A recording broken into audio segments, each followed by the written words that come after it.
Yeah, all right, we know how democracies die, just like we're canceling the break again. There's always a good reason, good question, so feel free to stand up, this time for a lesser time, but we're pushing forward to get through. We've got Karen McKim coming up, Wisconsin Election Integrity Coordinator since its formation in 2012, and one that I rely on for info in Wisconsin.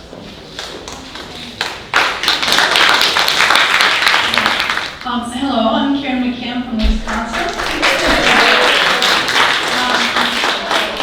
Wisconsin election integrity has been in existence since 2012, and the whole time, the main focus we've had is working to bring RLAs to Wisconsin. So I don't know much about anything other than election audits. I don't know about technology. And so there's probably 12 people in this room that have seen more actual election auditing than I have. So I said, what do I talk about? You know, what is it that I might know more about than anyone else in the room that makes me, worthwhile to get up here and listen to? Okay, here's the thing. I'm guessing that I am the only person in this room that has spent 4 months, well, maybe closer to 5, every evening and every weekend, walking up and down the streets in the neighborhoods in my county, knocking on people's doors and talking to them about election audits. Anybody else? I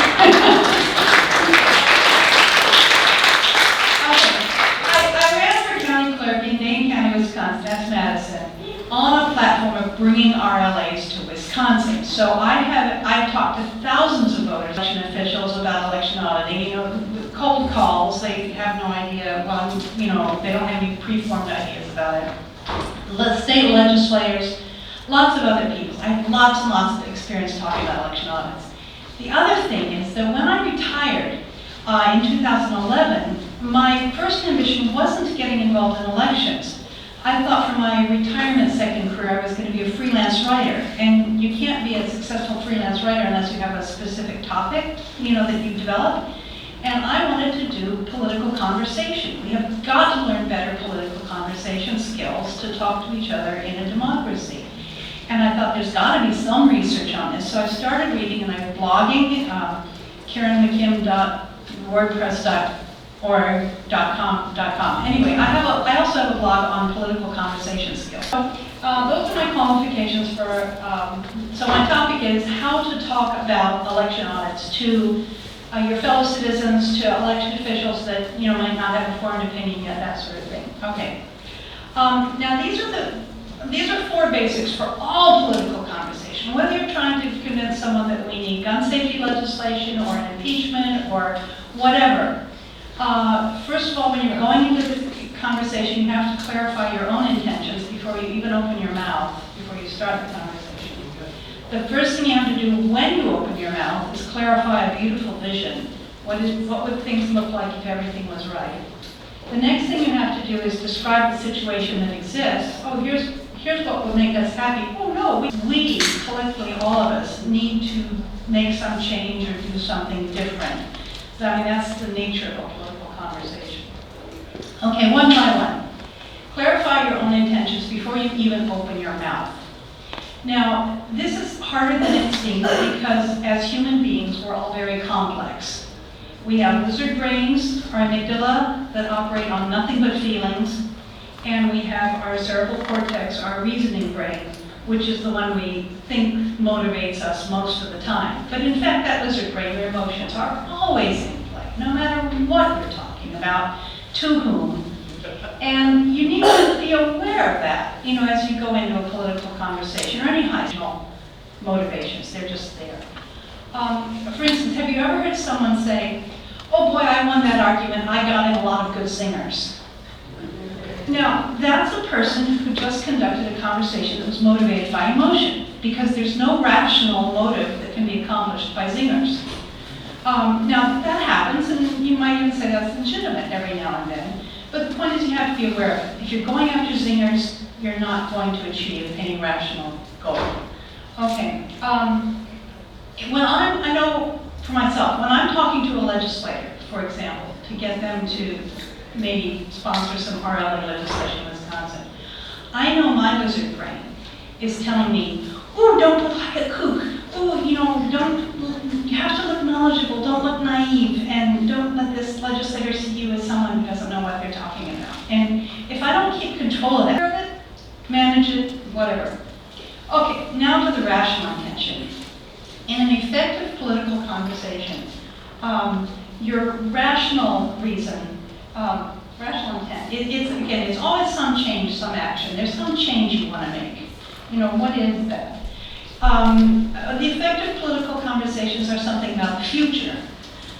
You can have an argument about whether an election in the past was stolen. You can have a discussion about, something philosophical about, whether voting machine companies are corrupt or not.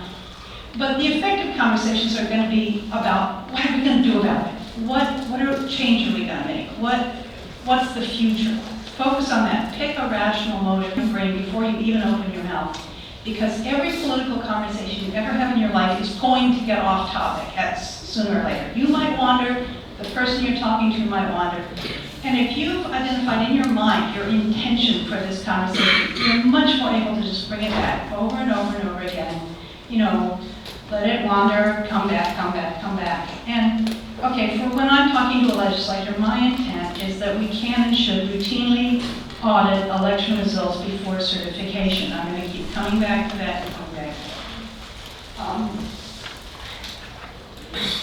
Okay, now you're ready to open your mouth. Management and quality assurance auditor for the state of Wisconsin. I was a professional auditor to GAO Yellow Book standards, that sort of thing. And when I say you want to start with a beautiful vision, that sounds really touchy-feely, but I'm talking to you from my training as a professional auditor. Anyone in this room who's ever written an audit report or an audit finding sheet knows that the first thing you establish is your criteria. The auditors go in and when they're writing up their findings, the first thing they do is say, this is what it would have looked like had we walked into this agency or wherever and seen something that made us go, yeah, that's okay. You establish your criteria first. Now there's several good reasons for doing this. Again, the main thing is it gets you right away talking in the field of values. To have an effective political conversation, you have to establish a relationship with the person you're talking to. You have to establish that you have some shared values. And if you go in and start talking about the beautiful vision, and again, for election audits, I'm here because I value election results that reflect the will of the people that are accurate every time. That's my beautiful vision. And, no matter who you're talking to, they're going to share that. You're going to establish that you have a shared value with them. And if they don't share that value, they're not worth talking to, so leave.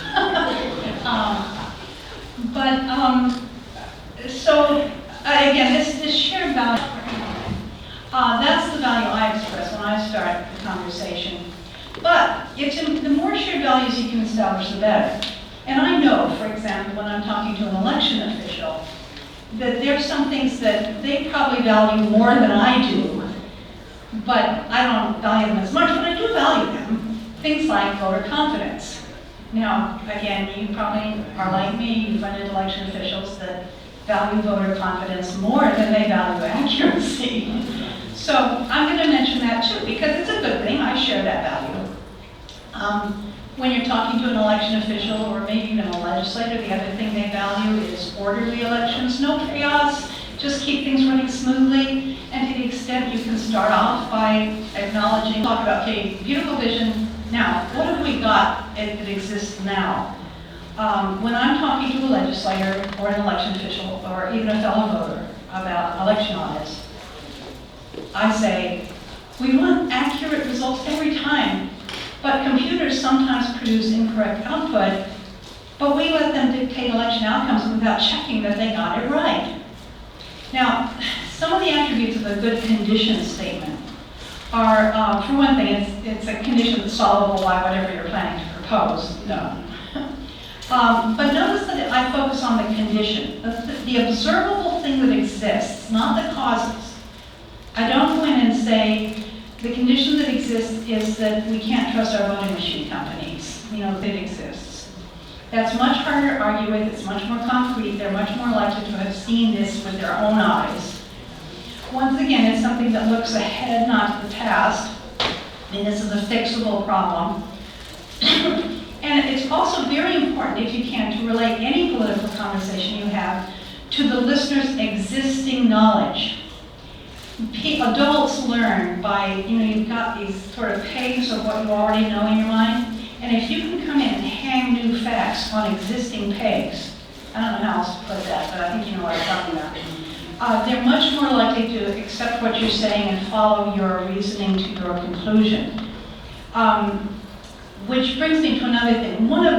Neurologists can see what happens in people's brains when they're hearing arguments or discussion. And for some reason, analogies are one of the way you can evoke the pegs you want to talk to. But anytime you can make an analogy, you're better off than when you can't. And so that's another reason why this condition that exists is something they can recognize, something they already know. And for instance, when I'm talking to an election official, I almost always, that gas station across the street has a computerized cash register. And that computerized cash register, at the end of every single business day, they reconcile the cash register tape against the contents of the cash drawer. That's what I'm talking about. That's the simple level of care we should take with our election results and our voting machines. So again, find something they recognize, something they know, something they already accept, make an analogy, bring it back to them. Sorry, another important thing. This is where you're going to start to get back and forth in your discussion, and that's where you're going to start to get arguments back from them. And it's important, again, in any political conversation, not just when you're selling election audits, try not to counter their arguments, or counter their arguments, but don't contradict them. If you for instance, okay, I'm talking to an election official and they say to me, but the voting machines have always counted accurately in the past. You might be right, the computers sometimes miscount, but voting machines have always counted right. Now everyone in this room knows that's not true, but I'm going to hang back from correcting them. I'm not going to contradict them on that, at least not at that point, not until they're firmly on my side and we're really getting into the difference there. So I wouldn't say, no they haven't. They miscounted in Medford, they miscounted in Stoughton, they miscounted in Racine. Instead I'll say, but we know that computers sometimes miscount, and this is about future elections. I'm talking about sophisticated, they're going to be harder and harder to beat. Just because things have worked in the past doesn't mean they'll work in the future. And here's another great analogy, I think came from, is his name Dan Wallach at Rice? You wouldn't expect a local police force to protect us against an invading foreign army, so we can't expect local election officials to protect us against an army of international cyber criminals. Things are going to get worse. Okay, so I've countered their argument that voting machines have always counted right in the past, but I haven't contradicted it. I'll save that till later. Okay. The practicals, then you get, okay, what do I want? What is the action I want you to support or you to do? Speaking about facts, the previous steps were mostly logic. This is where it helps to, I'm going to go speeding up, because I want to hear from Jennifer. You anticipate their sincere concerns, which in the case of speaking to an election official or legislator about election audits, they're going to be methods. You familiarize yourself with risk limiting auditing, what we just heard. Cost, what makes it, not cost so much. And what we just heard from Jonathan Simon, their volunteers would come forward if you called. How much time it takes, how election officials, how election audits can reduce the risk of chaos afterwards. Again, anticipate what they're going to be concerned about and have the facts ready to. Where did I get a lot of the stuff I just told you? Here's a list of some of the best books, I think, on political conversation in general. Some of the principles I just gave to you, a lot of them came from these books. The only other thing I wanted to say, just based on conversations I've had earlier, about talking about audits, earlier in this conference, it really is important for us to keep straight in our own minds, and when we're talking to others, what kind of audits are we talking about? What question is the audit going to answer? I've had more conversations than I care to relate where the election official said to me, but we do audit. They answered the question, do those two match? Do we have the right number of ballots? They audit to answer the question, did 5 randomly selected voting machines in this state count right? They answered that question, and that's what they audit. I want to be clear, I am talking about audits that confirm that we've identified the right winner. And keep coming back to every time anyone tells you about an audit, ask yourself, what question is that audit answering? And is that the question that I'm concerned about? The audits we're concerned about answer the question, are we declaring the right winner? So again, just a word of caution, always try to keep that straight in your own mind. And that's all my remarks. Any questions?